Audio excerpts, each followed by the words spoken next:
Quel est l'écrivain français le plus lu au monde?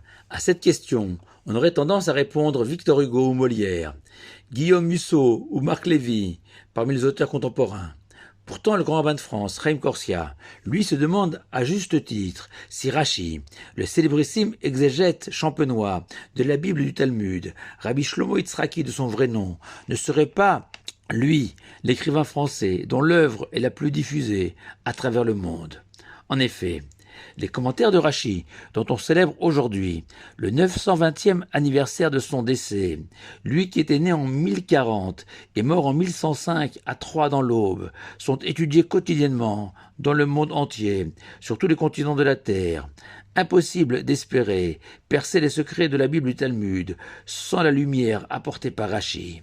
Ainsi, jeunes et moins jeunes profitent depuis maintenant près de 1000 ans de l'immense génie de Rachi, qui avec concision, précision, pédagogie, clarté, a su trouver les mots pour accompagner chacun, quel que soit son âge ou son niveau, dans sa découverte de la Bible et du Talmud. Depuis l'enfant jusqu'au plus grand sage, chacun puisera dans les dizaines de milliers d'explications rédigées par Rachi l'eau nécessaire pour étancher leur soif d'apprendre et surtout de comprendre. Car Rachi ne s'est pas contenté de vulgariser la Bible et le Talmud pour les rendre accessibles à tous. Non, ce géant français a aussi dévoilé toute la profondeur infinie des textes sacrés. Et c'est la raison pour laquelle son commentaire sur la Torah fut le premier livre imprimé en hébreu en 1475. Et aujourd'hui, il n'existe pas d'édition du Talmud dépourvue des explications de Rachi. Plus encore, on ne compte plus le nombre d'ouvrages écrits par des grands sages au cours des siècles jusqu'à notre époque, destinés à éclairer et à montrer toute l'ingéniosité de Rachi. Mais attention, même si Rachi était incontestablement doté d'une intelligence hors du commun, Rachi était aussi un homme d'une sainteté et d'une pureté inouïe. La tradition veut que Rachi a jeûné 613 jours avant de commencer la rédaction de ses commentaires. Le Shulchan Aruch, Rabbi Yosef Karo, recommande que le Yerei Shamaim, l'homme qui craint le ciel, veillera à étudier toutes les explications de Rachi sur la paracha de la semaine, et ce en plus de l'obligation de la mitzvah de lire la sidra 2 fois en hébreu et 1 fois en araméen, c'est-à-dire la traduction d'Onkelos.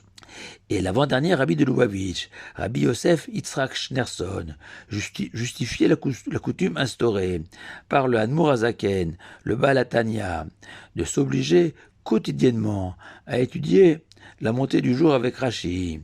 Car, comme le sous-entend le Shulchan Aruch, l'étude de Rachi est source du Yirat Shamaim, de crainte du ciel, fondement du judaïsme. Le Chazon Ish, lui, n'hésitait pas à affirmer que Rachi était animé du roi HaKodesh, l'esprit sacré, lorsqu'il a rédigé son commentaire. Conscient qu'à travers ces quelques mots, j'ai à peine effleuré la grandeur de Rachi, mais je voudrais ajouter cette remarque de Moshe Katan, grand spécialiste contemporain de Rachi, qui écrit que même s'il est courant d'affirmer que Rachi était vigneron, il est permis d'en douter, vu l'ampleur de son œuvre. Le même Moshe Katan, qui a écrit un livre original intitulé La vie en France au XIe siècle, car à travers les milliers de gloses de Rachi, tous ces mots champenois que Rachi a utilisés dans ses explications, Moshe Katan a reconstitué les métiers, l'alimentation, les sciences, les vêtements, l'agriculture, etc. de cette époque, témoignant que Rachi était un savant universel, dont les pieds étaient posés sur la terre, mais dont la tête touchait les cieux. Alors forcément, une petite idée de Rachi sur notre paracha de Matot, l'une des 2 lues cette semaine, avec celle de Massé. Et Rachi fait remarquer que Moshe introduit les lois des vœux et des serments par l'expression « Zéadavar », voici la parole que Dieu a ordonnée. Et Rachi écrit que tous les prophètes débutent leur prophétie avec les termes suivants. Ainsi, l'Éternel a dit. seul Moshe a employé l'expression « c'est la parole de Dieu ». Et Rashi ne rajoute rien de plus. Et a priori, difficile de comprendre la nuance entre Dieu a dit des prophètes et c'est la parole de Dieu de Moshe. Le Noam Elimelech de Linjensk propose cette très jolie explication. Tous les prophètes étaient obligés de mentionner Dieu au début de leur prophétie. Ainsi, Dieu a dit, pour donner de la crédibilité à leurs paroles, alors que Moshe, lui, à travers sa parole, raisonnait la voix de Dieu directement, raison pour laquelle il a débuté son enseignement aux enfants d'Israël par Zéadavar. Ceci est la parole de Dieu. D'après la tradition, Rashi s'est éteint en écrivant le mot Tahor, pur, dans son commentaire inachevé du traité du Talmud de Makot.